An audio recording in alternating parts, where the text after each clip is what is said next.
So we got an interview set up after this, but let's jump in. We're about 14 minutes or so into the show and talk about December 1994, arguably, Arn, the worst main event in Starrcade history. But before we get there and talk about Hulk versus the Butcher, let's talk about December 1994 and everything that happened before we get to Nashville. And during our November show, we talked about the Macho Man Randy Savage. He leaves WWF. He joins WCW. And I thought we could talk a little bit here about Randy and your impression of him. Do you think that Savage, in your mind, Arn, was the total package in terms of look, presentation, charisma, promo, wrestling, all that? I don't know what the weaknesses would be if there were any. You got any? I don't see any. I mean, the guy was in shape. He took care of his body. He was a businessman. I mean, if you're talking character, he had the full character on. Though there was no doubting who the Macho Man was. That's for sure. Well, not only that, you also hear the stories about how everything to him was so detailed out and scripted. You go back to the matches he had with Steamboat, the match he had with him at WrestleMania 3, written out on paper and practiced at house shows and live events. The devil was in the details, and he was all over it. And the fact that he was able to put something start to finish along with Steamboat, you had to have the other guy be able to pull that off too. To be able to put that together and pull it off the way you already had it organized without really playing to the fans and their reaction. I mean, they must have stuck to the script, I would think.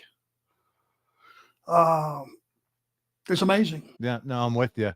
So we talked about it last week. He makes his first televised appearance 2 weeks ago, a few weeks ago. Now we're not doing these weekly, but we talked about the last time we were together talking November about December 3rd, 1994. He's interviewed by me and Gene Okerlund. And during that segment, Savage said the only reason he was here in WCW was to confront Hulk Hogan, and declaring the past, present, and future, the best wrestler in the universe was Macho Man Randy Savage, and Hulk would always be number 2. Savage calls Hulk right out then and there, and Gene says, not here tonight, buddy, but he will be at Starrcade. Savage said that he can't wait to confront Hulk, but by hook or by crook, he was going to be at Starrcade. But he left the audience with the following line to close the interview. This is what he says, Arn. He says, one of two things are going to happen. Savage was going to extend his hand and shake it, or he's going to slap him in the face. So let's talk a little bit about this segment here, Arn.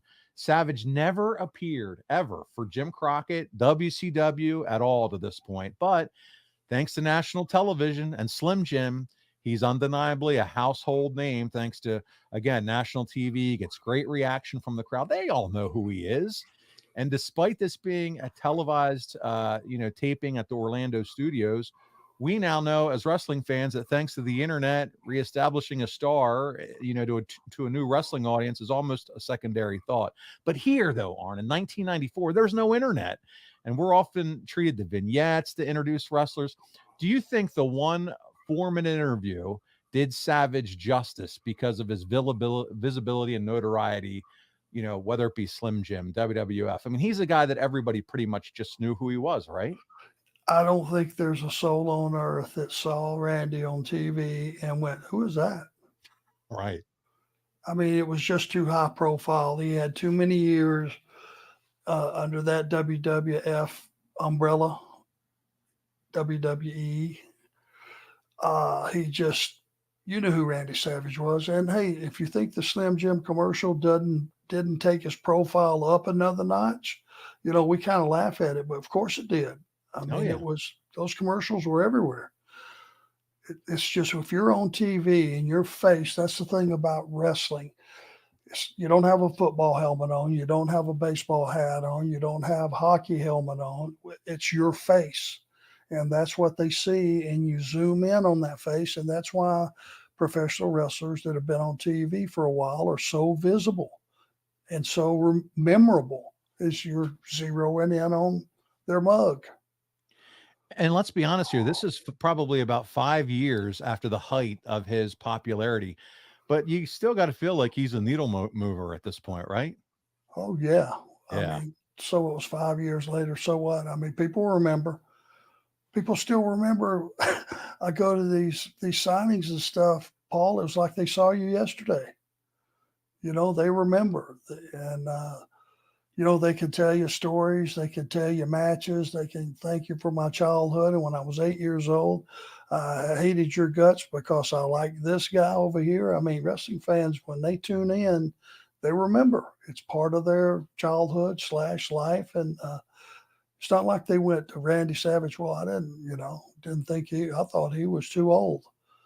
He No. walked in shape, ready to go. And what's something now is age is almost not even a thing anymore nowadays. It's like the guys that are in their 40s, late 40s or whatever, some of the biggest stars in of the company at this Yep, point. absolutely. If you can still bring it, age Yeah. is a number. Yeah. Yeah. Hell yeah.